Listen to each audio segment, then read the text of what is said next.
We're going to be showing you a quick video.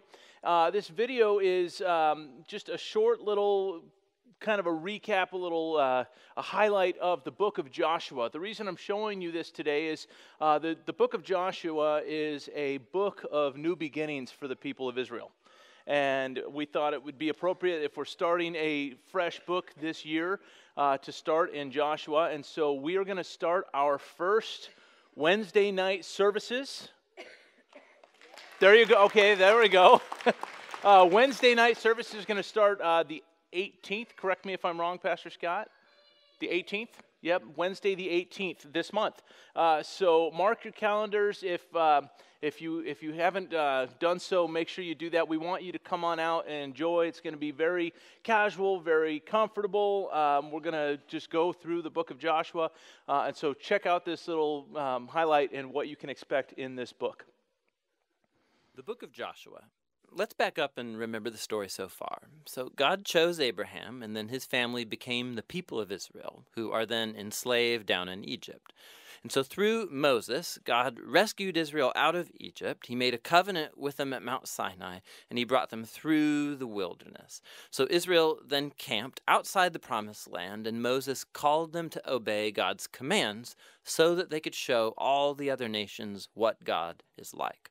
The book of Joshua picks up right after Moses has died, and Israel's ready to enter the land. So the story of Joshua is designed with four main movements. Joshua first leads Israel into the promised land, and then once they're there, they meet all this hostility from the Canaanites, and so they engage them in battle. Then after their victories, Joshua divides up the promised land as the inheritance for the 12 tribes, and then the book concludes with these final speeches that Joshua gives to the people. So let's dive in and we'll see how all of it flows together. The first section begins with Moses' death, and Joshua is appointed as Israel's new leader.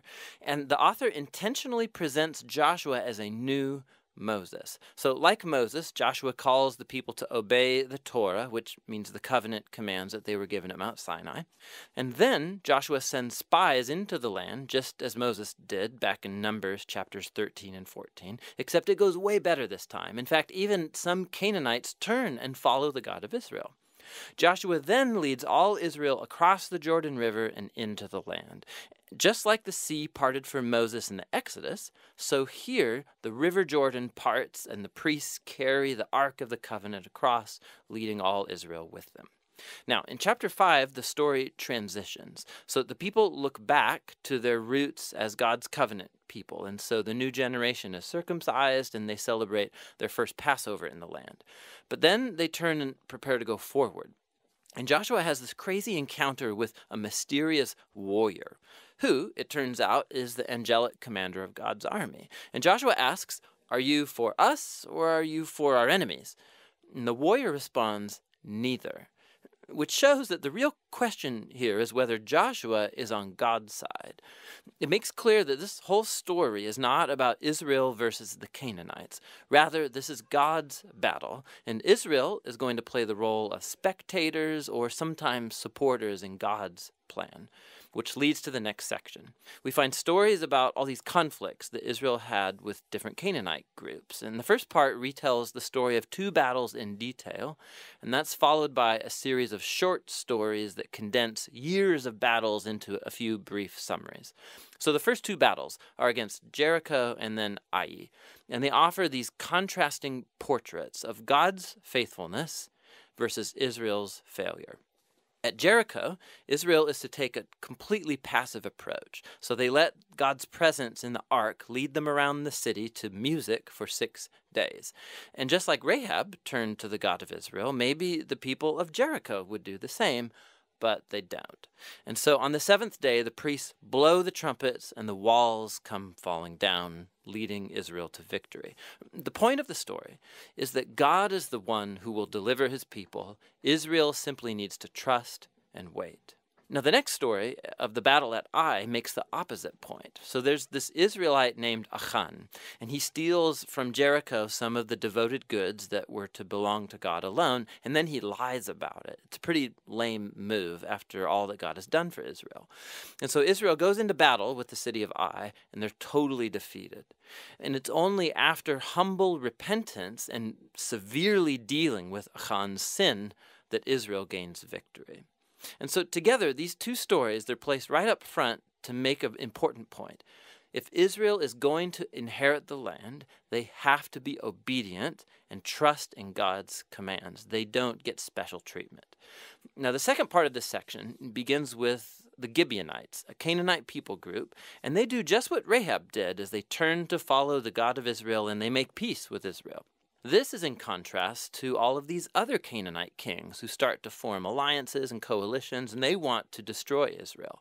So Israel engages them in battle, and they win by a landslide. And so this whole section concludes with this summary list of all of these victories won by Moses and then by Joshua. Now, after years of battles, we see an aging Joshua, and he starts dividing up the land for the 12 tribes of Israel. And most of this section is like lists of boundary lines. And let's be honest, it's kind of boring. It's like reading a map that has no pictures. But for the Israelites, these lists were super important. This was the fulfillment of God's ancient promises to Abraham that his descendants would inherit the promised land. And so now it was all coming to pass right down to the detail, which leads to the final section. Joshua gives two speeches to the people that are very similar to the final speeches of Moses in Deuteronomy. Joshua reminds them of God's generosity, how he brought them into the land and rescued them from the Canaanites. And so he calls them to turn away from the Canaanite gods and be faithful to the covenant they made.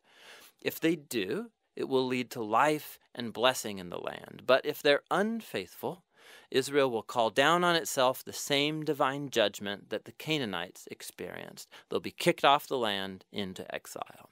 And so Joshua leaves Israel with a choice. What is Israel going to do? That's the big question that looms as the story ends, and that's the book of Joshua.